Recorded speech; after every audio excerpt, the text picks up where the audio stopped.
Your Honor. All rise. Season 3, Episode 24, Friday, February 13th, 2026. Yes, sir. All clear. You folks may be seated. Good afternoon, everyone, and thank you for once again joining me inside the Pennsylvania College Basketball Court, or the PCBC for short. This is Season 3, Episode 24, Mountain Kitties. If you've missed any episodes of Season 3 here on YouTube, you can find that in my playlist. Just search NWS 1999 into your YouTube search engine bar, and that is where you'll find my channel, at the Honorable Judge Noah, and the playlist is titled PCBC Season 3. All episodes will be found there. Seasons 1 and 2 of this wonderful podcast series can be found on my Instagram page. You can look it up in my bio on my YouTube channel, or you can always click the title of this episode and scroll down to my and that's where you can find my Instagram page there as well. I'm your host, the Honorable Judge Noah, reporting live from the hometown and main base of the PCBC in Slippery Rock, Pennsylvania. In today's episode, we're going to be recapping the 8 games that occurred just a couple days ago on Wednesday. Go through those games, then give you these standings for where we sit going into Valentine's Day, which is tomorrow. Shout out to the singles and the loved ones out there, especially to my girlfriend, as we celebrate Valentine's Day tomorrow. Then we're going to go through to see whether or not, if any teams clinch the playoff spot from Wednesday, where we sit with playoff teams in the playoff spots. Then we'll go through the 8 games coming up for tomorrow, including our matchup for the scouting report for IUP versus SRU. Big matchup coming up tomorrow in Indiana. Then we'll go through my picks and predictions for the upcoming matchups tomorrow afternoon. If you've enjoyed this series so far, please hit that like button, leave a comment down below, and don't forget to subscribe. Hit the big white subscribe button so don't miss out on the final 2 weeks of the regular season for the 2025-2026 PSEC men's basketball season. With that being said, episode 24 is underway. So our first game we're going to recap today is going to be Ganon hosting Edinburgh. Ganon staying at number 6 in the country, still in the number 1 spot in the Atlantic region. The NCAA's region rankings will officially come out this upcoming Wednesday, February 18th. And they will do the rankings until the selection show coming up on Sunday, March 8th. So our first matchup is we're going to, as I mentioned, Ganon hosting Edinburgh at the Highmark Event Center in Erie, Pennsylvania.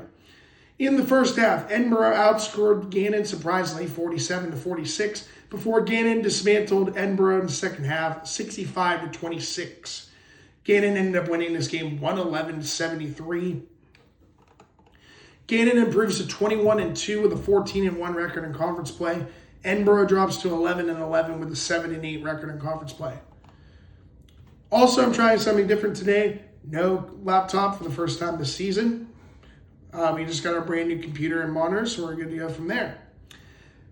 Anyways, back to our game.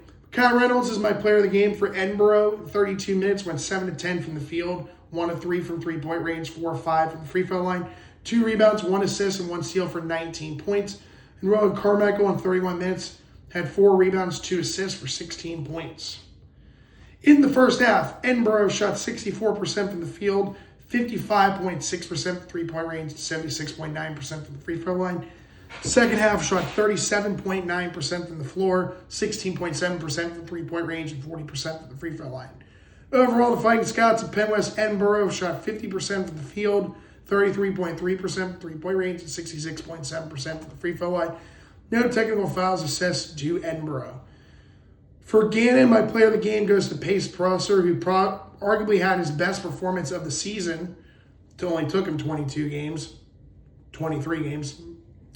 Prosser in 28 minutes went 8 of 13 from the field, 7 of 11 from three-point range, 2 of 2 from the free throw line, 2 rebounds, 6 assists, and 2 steals for 25 points. Lucas Morgan in 23 minutes had 9 rebounds, 2 assists for 18 points. Precious Adiru in 19 minutes had 3 rebounds, 2 assists, 2 steals for 18 points. Lucas Akasi off the bench in 23 minutes had 3 rebounds, 4 assists, and 4 steals for 15 points. And Mason Kemp in 16 minutes had 1 rebound, 1 steal for 10 points. In the first half, Ganon shot 41% from the field, 29.4% three-point range, and 1.8% from the free throw line. Second half, shot 57.9% from the floor, 42.3% from three-point range, and 93.8% from the free throw line.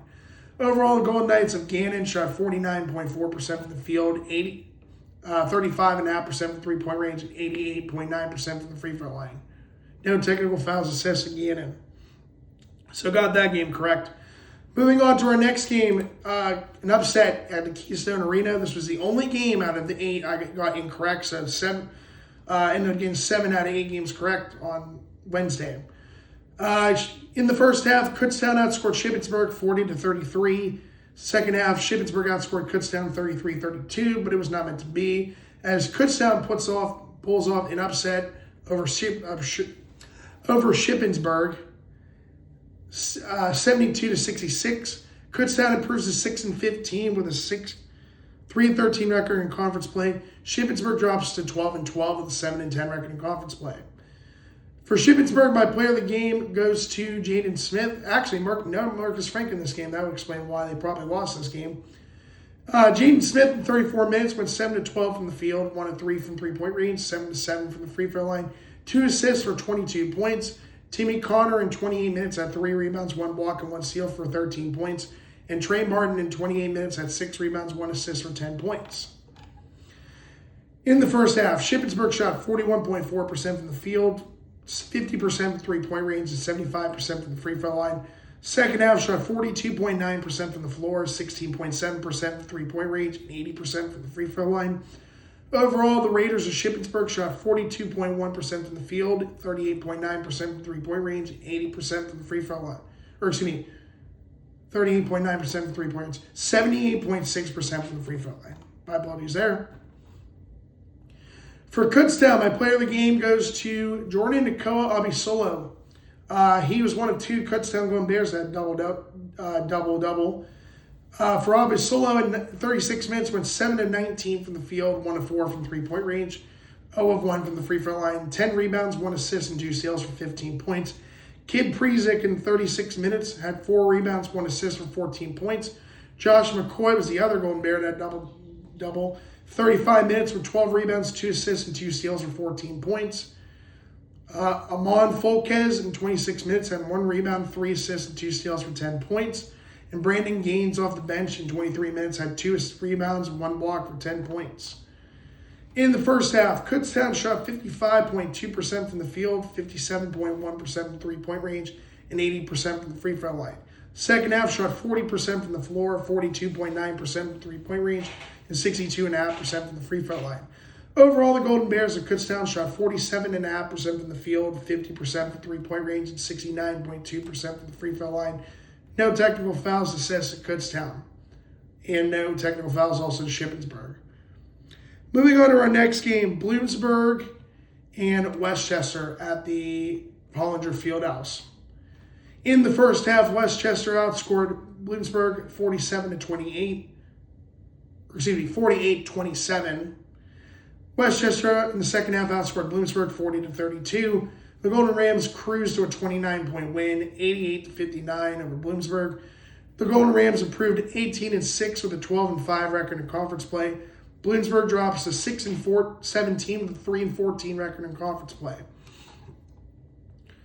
For Bloomsburg, my player of the game goes to Cody Johnson. In 11 minutes, he went off the bench. He went 5 of 8 from the field, 1 of 2 from three-point range, 1 of 3 from the free throw line, 3 rebounds, 1 block for 12 points. And Zion Nichols, in 12 minutes off the bench, had a perfect shooting day, going 3 for 3 from the floor, and both 2 of 2 from the three-point range and the free throw line. He had total of 10 points. We had 2 turnovers and 4 fouls. In the first half, Bloomsburg shot 43.5% from the field, 27.3% from three-point range, 50% from the free throw line. Second half, shot 41.7% from the floor, 50% from three-point range, 69.2% from the free throw line. Overall, the Huskies of the Commonwealth University of Bloomsburg shot 42.6% from the field, 35.3% from three-point range, and 61.9% from the free throw line. There was a technical foul that was assessed to Cody Johnson. For Westchester, my player of the game goes to Ruben Rodriguez. In 23 minutes, went 8 of 12 from the field and 6 of 6 from the free throw line. 2 rebounds, 2 assists, and 2 steals for 22 points. Dylan Blair in 23 minutes had 2 rebounds, 5 assists, 1 steal for 13 points. And Jayshawn Williams off the bench in 19 minutes had 1 rebound, 4 assists, and 3 steals for 12 points. In the first half, Westchester shot 55.2% from the field, 75% from three-point range, and 81.3% from the free throw line. Second half shot 50% from the floor, 38.5% from three-point range, 50% from the free throw line. Overall, the Golden Rams of Westchester shot 52.5% from the field, 47.1% from three-point range, and 69.2% from the free throw line. 2 technical fouls assessed Westchester, Deneri Boykin and Lorenzo Jenkins. As of right now, Westchester is still in the playoff hunt for the Atlantic region. They dropped all the way down to number 8. Moving on to our next game. We got Clarion and Slippery Rock at Morrow.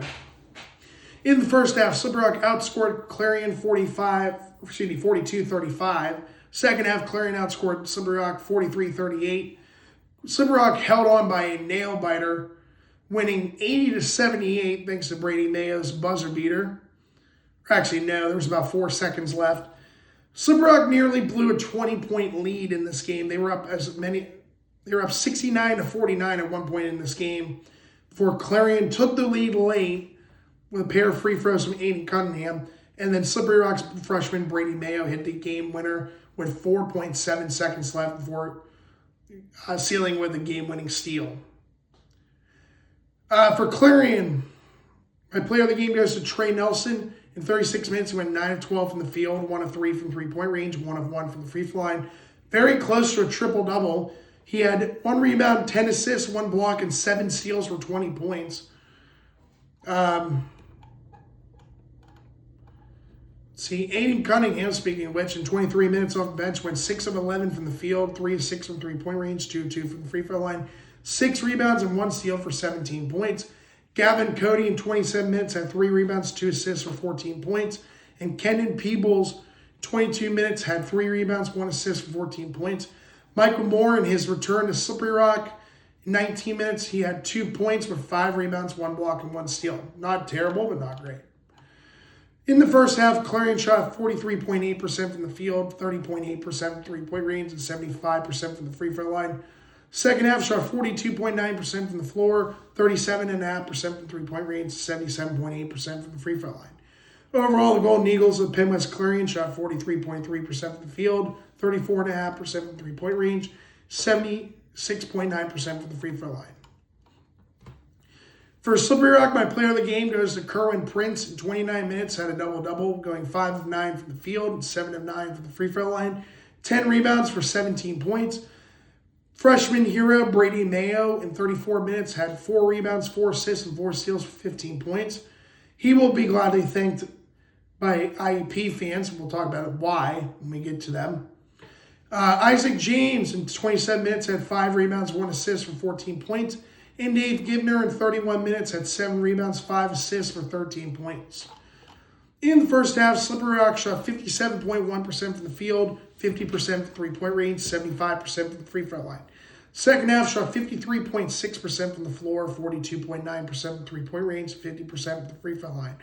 Overall, the Rock of SRU shot 55.4% from the field, 46.7% from three-point range, and 61.1% from the free throw line. No technical fouls assessed to Slippery Rock. Next game, Mansfield and East Stroudsburg at Kohler Fieldhouse. In the first half, East Stroudsburg outscored Mansfield 55-51. Very good first half. Second half, East Stroudsburg outscored Mansfield 51-37. The East Stroudsburg Warriors beat the Mountaineers 106-88. East Stroudsburg improves to 17-7 with an 11-7 record in conference play. Mansfield pretty much out of playoff contention at this point. Not officially out yet. They're 2-21 with a 1-16 record in conference play. For Mansfield, my player of the game goes to Darian Berrios Rivera. In 29 minutes, went 9 of 15 from the field and 7 of 13 from three-point range. 2 rebounds, 3 assists for 25 points. Juju Bagan, in 18 minutes, had 1 rebound, 3 assists, 2 steals for 16 points. Sterling Scott in 28 minutes had 6 rebounds, 4 assists for 15 points. And Julian Wilson in 25 minutes off the bench had 4 rebounds, 3 assists, and a steal for 13 points. In the first half, Mansfield shot 58.1% from the field, 50% from three-point range, and 100% from the free throw line. Second half shot 62.96% from the floor, so 63% approximately. 33.3% from three-point range and 0% from the free throw line, going 0-1. Overall, the Mountaineers of the Commonwealth University of Mansfield shot 60.3% from the floor, 43.5% from three-point range, and 88.9% from the free throw line, with a technical foul assessed to Nasir Brown. For East Stroudsburg, my player of the game goes to Nasir Griffin in 24 minutes, went 6 of 9 from the field, 2 of 4 from three-point range, 8 of 10 from the free throw line, 7 rebounds, 2 assists for 22 points. Ethan Maynard in 23 minutes had 3 rebounds, 2 assists, and 2 steals for 19 points. Jalen Pichardo in 27 minutes had 8 rebounds, 1 assist, 1 block, and a steal for 16 points. Adrian Brito in 19 minutes off the bench had 4 rebounds, 1 assist, 2 blocks for 15 points. And Kenny Williams, other freshman for East Stroudsburg, 16 minutes had 3 assists for 10 points.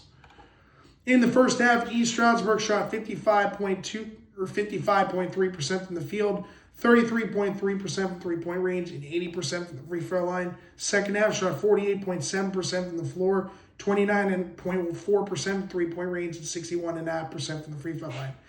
Overall, the Warriors of East Stroudsburg shot 51.9% from the field, 31.3% from three-point range, and 69.6% from the free throw line, with a technical foul assessed to Nasir Griffin of East Stroudsburg. Next game, Millersville and Shepherd, big matchup in the East. In the first half, Shepherd outscored Millersville 38-21. Second half, Millersville outscored Shepherd 40-27. But the Rams held on to win 65-61 over the Marauders. Shepherd improves to 15-8 with a 12-5 record in conference play. Millersville drops to 16-8 with an 11-6 record in conference play. Game was played at the Butcher Athletic Center in Shepherdstown, West Virginia. Just across the river from the Potomac River from Battle of Antietam in Maryland. Player of the game for Millersville is Dave Waters in 36 minutes, went 7 of 16 from the field, 3 of 6 from three-point range, 4 of 4 from the free throw line, 5 rebounds, 1 assist, and 1 steal for 21 points. And Dante Weiss off the bench in 24 minutes had 4 rebounds, 2 assists, and 2 steals for 11 points. In the first half, Millersville shot 32.1% from the field, 12.5% from three-point range, and 100% from the free throw line, going 2 out of 2. Second half shot 46.7% from the field, 50% from three-point range, and 50% from the free throw line. Overall, the Marauders of Millersville shot 39.7% from the field, 35% from three-point range, and 57.1% from the free throw line. For Shepherd, my player of the game goes to Marcus Banks. In 35 minutes, went 6 of 10 from the field, 0 of 1 from three-point range, 10 of 11 from the free throw line, 4 rebounds, 3 assists, and 3 steals for 22 points. Colby White in 34 minutes had 5 rebounds and 1 steal for 13 points. Favor Okigwe, another terrific performance, had a double-double in 37 minutes with 17 rebounds, 2 assists, 2 blocks, and 3 steals for 12 points. In the first half, Shepherd shot 50% from the field, 33.3% from three-point range, and 100% from the free throw line, going 6 out of 6. Second half shot 25% from the floor, 0% from three-point range, going 0 of 9, and 81.3% from the free throw line. Overall, the Rams of Shepherd shot 37.5% from the field, 19% from three-point range, and 86.4% from the free throw line. No technical fouls assessed to Millersville and Shepherd. But ultimately, our second to last game from Wednesday, California at Seton Hill at the McKenna Center in Greensburg. In the first half, California outscored Seton Hill 38-27. In the second half, California destroyed Seton Hill, outscoring them 45-21, as California won 83-48 against Seton Hill. California improves to 16-6 with a 13-2 record in conference play. Seton Hill drops to 13-10 with a 7-9 record in conference play. Or 7-8 record in conference play. For California, my player of the game goes to Keanu DeShields. In 37 minutes, went 10 of 14 from the field, 4 of 6 from three-point range, 2 of 3 from the free throw line, 2 rebounds, 6 assists, 1 block, and 1 steal for 26 points. Jordan Buchanan was close to a double-double in 29 minutes with 9 rebounds, 2 blocks, and 3 steals for 18 points. Bryson Lucas did record a double-double for the Vulcans. In 33 minutes, had 12 rebounds, 4 assists, 1 block, and 2 steals for 14 points. Also, congratulations to Bryson Lucas. He is now the 39th player in California Vulcans history to record 1,000 career points. And then Dalman Alexander in 24 minutes had 6 rebounds, 2 assists, 2 blocks, and a steal for 10 points. In the first half, California shot 58.6% from the field, 28.6% from three-point range, and 66.7% from the free throw line. Second half shot 51.5% from the floor, 53.9% from three-point range, and 50% from the free throw line. Overall, the Vulcans of Pinellas, California shot 54.8% from the field, 45% from three-point range, and 54.5% from the free throw line. No technical fouls assessed to Pinellas, California. For Seton Hill, my player of the game goes to Dean Simmons again. 19 minutes off the bench. He went 5 of 9 from the field and 1 of 1 from three-point range. 3 rebounds, 2 assists for 11 points. Kendrick Curtis in his return, both he and Eder Ortiz both returned, combined to score 12 points. Kendrick Curtis went 4 of 9 from the field, 0 of 1 from the free throw line. And Eder Ortiz went 2 of 8 from the field, 0 of 3 from three-point range, and 0 of 2 from the free throw line. Not a good performance for those two returning back for them. Surprisingly, they actually had the only 3 free throw attempts for Seton Hill in the entire game.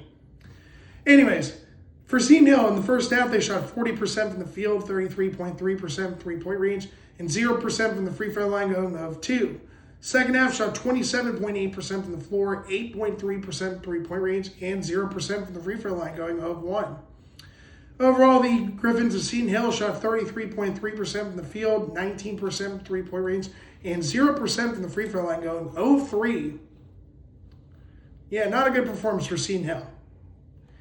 And then our last game, IUP and Pitt-Johnstown at the UPJ Sports Center in Johnstown. In the first half, both teams were tied at 37 points apiece. Second half, IUP outscored Pitt-Johnstown 51-45 as the Crimson Hawks win 88-82 in a big matchup on the road, sweeping the Mountain Cats for the who knows how many times in a row. But they win another big game at Pitt-Johnstown, not an easy place to play. And it was a pivotal win for IUP. For the Crimson Hawks of Indiana, Pennsylvania, my player of the game goes to Christian Moore. In 36 minutes, went 9 of 17 from the field, 7 of 13 from three-point range, 1 of 2 from the free throw line, 3 rebounds, 3 assists for 26 points. He is now, as I double-check this, he is on pace to possibly hit 1,000 career points at IUP. We will have to wait and see that because I believe he is at 834 career points as of right now. The time of this recording, 864 points. Okay, so he's 136 points away. His teammate, Dallas Dillard, in 39 minutes, went 5 of 13 from the field, 4 of 4 from three-point range, 4 of 6 from the free throw line. Very close to a triple-double yet again. He did have a double-double for the third straight game with 8 rebounds, 10 assists, 1 block, and 2 steals for 18 points. Tyler Grove got the start over Bautista Rodriguez. Good call there because in 22 minutes, he went 6 of 10 from the field and 3 of 7 from three-point range. 2 rebounds and 1 steal for 15 points. The other 2 remaining starters, Kamani Marrero in 22 minutes, went 2 of 9 from the field, 0 of 3 from three-point range, 2 of 3 from the free throw line. 5 rebounds, 7 assists for 6 points. Demir Brooks, another quiet performance. 18 minutes, went 1 of 1 from the field, 1 of 3 from the free throw line. 7 rebounds, 1 assist, and 1 steal for 3 points. Bench players, Luke Triggs in 22 minutes went 4 of 8 from the field, 1 of 3 from three-point range, 1 of 1 from the free throw line. 4 rebounds, 2 assists for 10 points. Ian Herring in 23 minutes went 3 of 5 from the field, 2 of 3 from three-point range, 2 rebounds for 8 points. And Bautista Rodriguez in 18 minutes off the bench and went 1 of 2 from the field and 0 of 2 from the free throw line, 3 rebounds, 1 assist, and 1 block for 2 points. In the first half, IUP shot 41.2% from the field, 37.5% three-point range, and 50% from the free throw line. Second half shot 54.8% from the floor, 64.7% from three-point range, 54.6% from the free throw line. Overall, the Crimson Hawks of IUP shot 47.7% from the field, 51.5% from three-point range, and 52.9% from the free throw line. No technical fouls assessed to IUP. For Pitt-Johnstown, no surprise, my player of the game was Baden Forup. Both he and Dillard had good performances, as these are the top two candidates for the PSAC West Athlete of the Year. Although Pace Procer is trying to make a late surge, I don't think he's going to win the award, unfortunately. He shouldn't, over Dillard and Forup. 36 minutes, he went 11 of 16 from the field, 2 of 2 from the free throw line, 10 rebounds, 3 assists, and 4 steals for 24 points. Adam Belinsky in 37 minutes had 2 rebounds, 4 assists, a block, and 3 steals for 20 points. Cedric Rault in 34 minutes had 3 rebounds, 8 assists, 1 block, and a steal for 18 points. And Ryan Kalo in 27 minutes off the bench had 6 rebounds, 2 assists, and a steal or a block for 10 points. Will Kromka had 11 rebounds for Pitt-Johnstown, but had 0 points, going 0-5 from the field and 0-3 from three-point range. In the first half, Pitt-Johnstown shot 48.4% from the field, 14.3% from three-point range, and 75% from the free throw line. Second half shot 51.5% from the floor, 46.2% from three-point range, 83.3% from the free throw line. Overall, the Mountain Cats of Pitt-Johnstown shot 50% from the field, 35% from three-point range, and 78.6% from the free throw line, with a technical foul, which was assessed to my Italian man, Vinny Cagini. So overall, went 7 out of 8 games I got correct.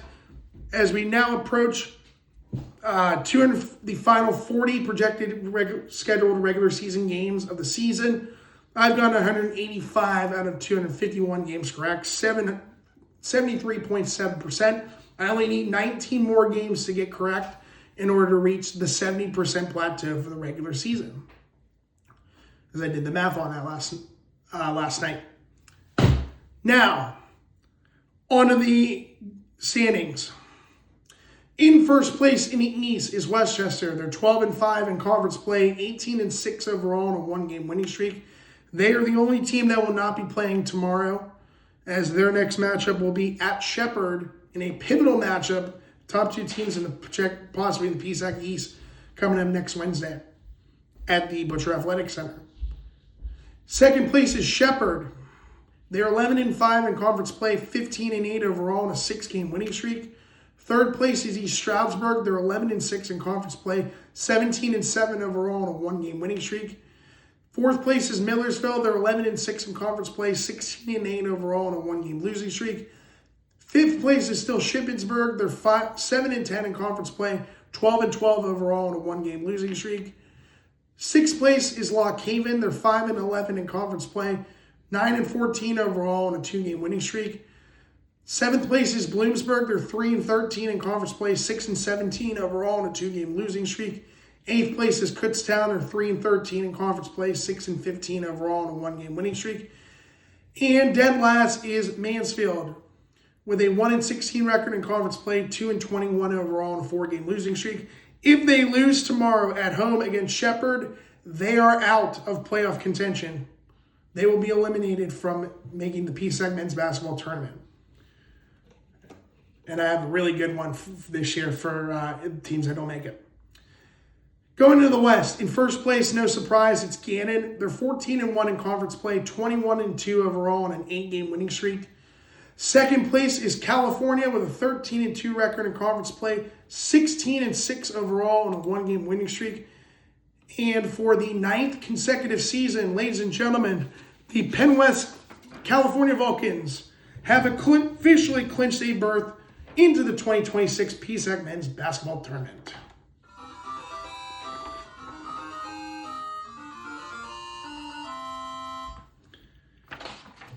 Third place in the PSAC West is IUP with a 12-3 record in conference play, 17-4 overall on a 4-game winning streak. Ladies and gentlemen, the IUP Crimson Hawks are also going to the party for the 2026 PSAC men's basketball tournament, as they for the 18th straight season have clinched a playoff spot in the PSAC men's basketball tournament.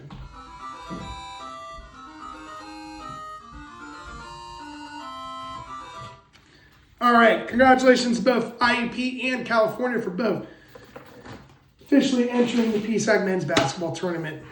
So we only have a grand total of 5 spots left into the PSAC men's basketball tournament. 2 in the East, 3 in the West. 4th place is Slippery Rock. They're 8-7 in conference play, 15-8 overall in a 2-game winning streak. 5th place is Seton Hill. They're 7-8 in conference play, 13-10 overall on a 5-game losing streak. 6th place is Edinboro, 7-8 in conference play, 11-11 overall on a 2-game losing streak. Outside the playoff picture is Clarion in 7th place. They're 6-9 in conference play, 11-12 overall on a 1-game losing streak. And 8th place is Pitt-Johnstown. They're 5-10 in conference play, 11-12 overall on a 3-game losing streak. The top 4 teams in the West all won, which meant the bottom 4 teams in the West lost. So that was pretty easy. I actually thought IUP wasn't going to clinch a playoff spot until possibly tomorrow. But actually, here's the best part. If IUP wins tomorrow at home against Slippery Rock, they would clinch a home game in either the first round or quarterfinals. They would finish in the top 3 guaranteed with a win tomorrow against Slippery Rock. So I have to change the standings on that now. See, IUP is in. California is in yet again. So that's where we're at right now. How about crazy facts? So here's the stand. Just taking a look at the stuff. I guess in the West. So Slippery Rock, they're most likely going to get in unless something crazy happens. The last time they missed was 2016. Seton Hill, the last time they missed was 2015. So a lot of these teams have pretty much made the tournament. So we'll have to wait and see if any teams clinch a playoff spot. So that's where we sit right now. If the playoffs were today, your 4 teams going to the quarterfinals on Wednesday, March 4th would be Westchester and Shepherd for the East, Ganon and California for the West.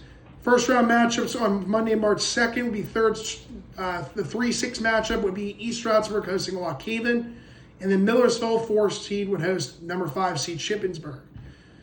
For the playoffs in the West, the 3 seed would be IUP hosting Edinboro, who's a 6 seed. And then Slippery Rock, 4 seed, hosting Seton Hill. So that's where we sit right now. Teams that could possibly make the playoffs this weekend. Shippensburg, I think if they win in a Bloomsburg / in Kutztown losses, because I'm pretty sure they don't, I guess they do play each other. So I don't know if Shippensburg is officially going to clinch this weekend with a win. They got to get East Stroudsburg, so we might have to wait another week to see if they clinch. Although we do have a team that will miss the playoffs if they lose, that is Mansfield. If they lose on Saturday, tomorrow, they are officially out of playoff contention, and they will be the first team of 5 to not be going to the PSAC men's basketball tournament. Also, I think I forgot to mention Dallas Dillard with his 18 points is now 83 points away from hitting 1,000, so he definitely will most likely hit that mark before the regular season ends. Okay, going to the matchups tomorrow. All 3 o'clock games on Valentine's Day. 6th-ranked Ganon travels to Seton Hill. Ganon 21-2, Seton Hill 13-10. The game will be in the McKenna Center. Shippensburg 12-12, traveling to Kohler, the Fieldhouse, to take on East Stroudsburg. He was 17-7. Slippery Rock and IUP, we'll talk about the game here in a moment. Shepherd 15-8, traveling to the to the Decker Gymnasium, where they're most likely going to eliminate Mansfield out of playoff contention. Mansfield's 2-21. Lock Haven travels to the Pasillo Gymnasium. Lock Haven is 9-14. Millersville 16-8. Edinboro 11-11, trying to keep their spot in the playoffs, traveling to the UPJ Sports Center, where the Mountain Cats are 11-12. Kutztown and Bloomsburg. Kutztown traveling to the H.E. Nelson Fieldhouse. The Golden Bears are 6-15. The Huskies are 6-17. Pivotal matchup coming up tomorrow. And then Clarion 11-12, traveling to Convocation Center to take on the Vulcans, who are 16-6. So now let's get to our scouting report for tomorrow's matchup. IUP hosting their most heated rival, Slippery Rock, my alma mater. So as of this recording, their record is 1,532 and 799, 657 all-time winning percentage.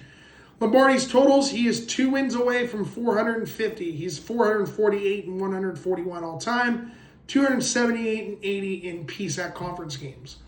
Slippery Rock travels to the KCAC with a 15 and 8 record overall and an 8 and 7 record in conference play, 4th in the West. IUP officially clinching their spot in the PSAC men's tournament.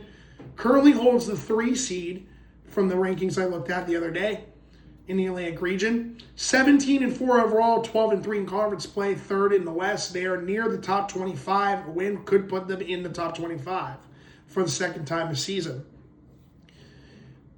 This is the 202nd all-time meeting between these two programs. IUP leads the all-time series 119-82. I will be in attendance for this game tomorrow. Second of 3 games this month. I went to the one on February 4th against Penn State Du-Bois, and then next week, next Saturday, I'll be at Indiana again for the matchup with Penn West Clarion for their Fave Night game.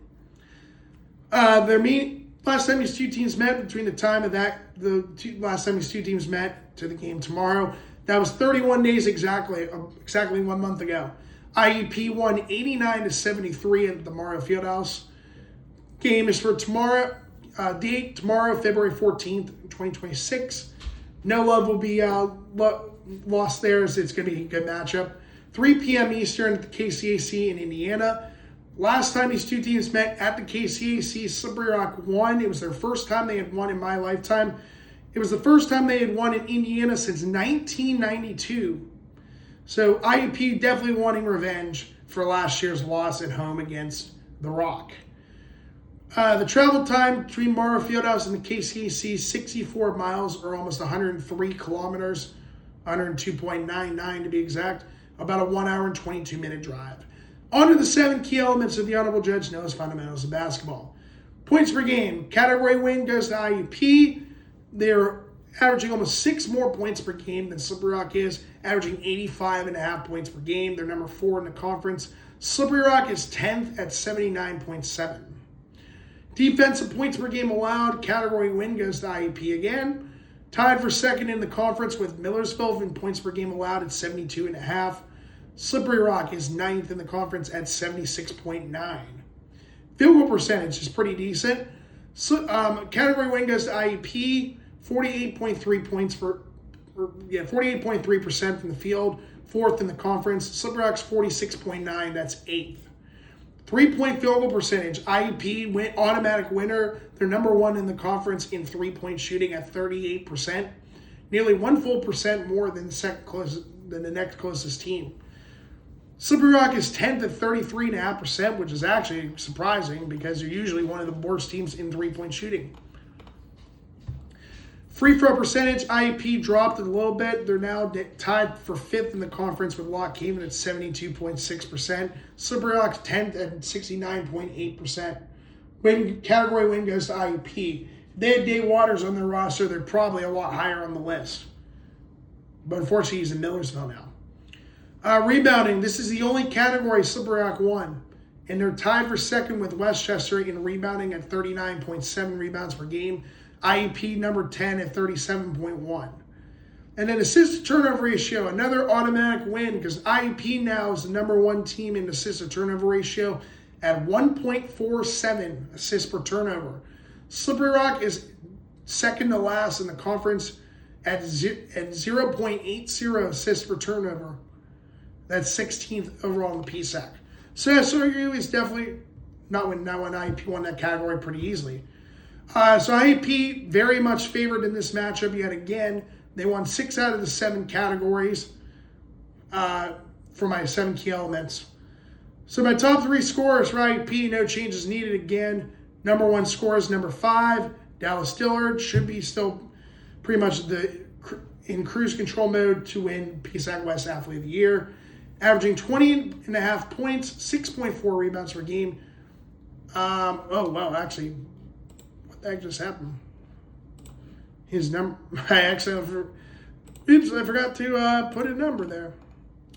He's shooting 46.9% from the field and 41.3% from three-point range. Second highest scoring player is number 11, Christian Moore. He's been terrific this year. 18 points and 3.4 rebounds per game, shooting 49.4% from the field and 42.4% from three-point range. Third highest scoring player is number 1, Kamani Marrero, averaging 13 points, 2.5 rebounds per game, shooting 44.3% from the field and 37% from three-point range. He will definitely not hit 1,000 points this year, but he will, unless something crazy happens, will hit 1,000 points next season for IUP. For Slippery Rocks, since I had to make a couple changes, since God knows what their roster is going to be like tomorrow. Their top scorer, no surprise, is Dame Givner, number 10, the 6'1" guard and freshman from Pittsburgh. Last time we saw him, he scored 15 points in 33 minutes, had 4 rebounds and 8 assists against IUP. He has played in all 23 games and has started in all 23 games for the Rock, averaging 15.9 points, 3.9 rebounds per game, shooting 43.9% from the field and 38.3% three-point range. ACL Austin and Nike Herster have been hurt pretty much the majority of the season. So we move on to our next guy, number 2, 6'6" forward and grad student from the Bronx, Kerwin Prince. Double-double machine pretty much as late. In the last matchup against IUP, he only scored 3 points in 21 minutes with 4 rebounds and 1 steal. Prince this season is averaging 11.3 points, 8.2 rebounds per game, shooting 61.8% from the field and 0% from three-point range. He's gone 0-4 this season. Third highest scoring player is number 12, 6'7" forward and senior from Baltimore, Maryland, Isaac James. In the matchup against IUP, he had 18 points in 31 minutes. He had 7 rebounds and 2 assists. James this season for the Rock is averaging 10.7 points, 7 rebounds per game, shooting 49.1% from the field and 34.6% from three-point range. For my 3 keys of the game, SRU, sellout crowd. It's probably going to be the biggest attended game of the regular season for IUP, usually is. One time I actually was trying to go to the game between SRU and IUP, did not. It was the largest attended game in IUP history at over 3,700 people in this facility that holds 4,000. So I'm guessing it's going to be pretty much near 2,500 at least will be there tomorrow. I would say it's probably going to be close to over 3,000 people show up tomorrow for that game. Revenge for last year's heartbreaking loss at home last year. As I mentioned earlier, Slippery Rock beat IUP in Indiana for the first time since 1992. So I definitely know for a fact that Joe Lombardi and his team and his players are definitely going to want revenge for what happened at the KCAC last year. And that was I actually was going to try to go to that game, but I actually had a certification test that day. And then useful ways to stop the Rock's youth. So they have a lot of young talent on that roster. Dame Givner, who I have right now as the number 2, ranked 2nd in my PSAC West Freshman of the Year voting, only behind Rowan Carmichael. They have Elijah Hill, who's a redshirt freshman. They got RJ Sledge, who's a true freshman, and Brady Mayo, who's a true freshman, and Braylon Littlejohn from Butler, also a redshirt freshman. So they got a lot of young talent on this roster this year. They're built for the future, so we'll have to wait and see. How can IUP stop that youth? I think IUP should be fine in this matchup, but gotta watch out for that core of youth players for Slippery Rock. On to my picks and predictions. Ganon at Seton Hill, I'm going to go with Ganon. Shippensburg at East Stroudsburg, I'm going to go with East Stroudsburg. Slippery Rock and IUP, come on, let's be real. I love my alma mater to death in anything but basketball. IUP is going to win this game at home, especially with the momentum they have right now. They clinched the playoff spot. They can clinch a top 3 guaranteed spot in the West with the win tomorrow. You know, I'll be wearing my crimson and white uniform tomorrow. IUP is going to win that game. I think they'll be fine. I think they're going to get revenge for last year. Shepherd and Mansfield. Sorry, Mansfield, you're going to be eliminated because I'm picking Shepherd to win. Lock Haven and Millersville, I'm going to pick Millersville. Edinburgh and Pitt-Johnstown, that's going to be a good game. That's a toss-up game. I'm going to go with Pitt-Johnstown. Kutztown and Bloomsburg, this is another toss-up game. I'm going to go with Kutztown to win on the road. And then Clarion and California, I'm going to go with the Vulcans of West California in that matchup. So with that being said, that is going to conclude Season 3, Episode 24 of the PCBC. I hope you guys enjoyed. I will see you guys on Tuesday, February 17th for Season 3, Episode 25. Till then, I'm your host, the Honorable Judge Noah, reporting live from Slippery Rock, Pennsylvania, saying so long and have a great rest of your weekend. And enjoy Valentine's Day, y'all, because I know I will be. Until then, this is On Recess.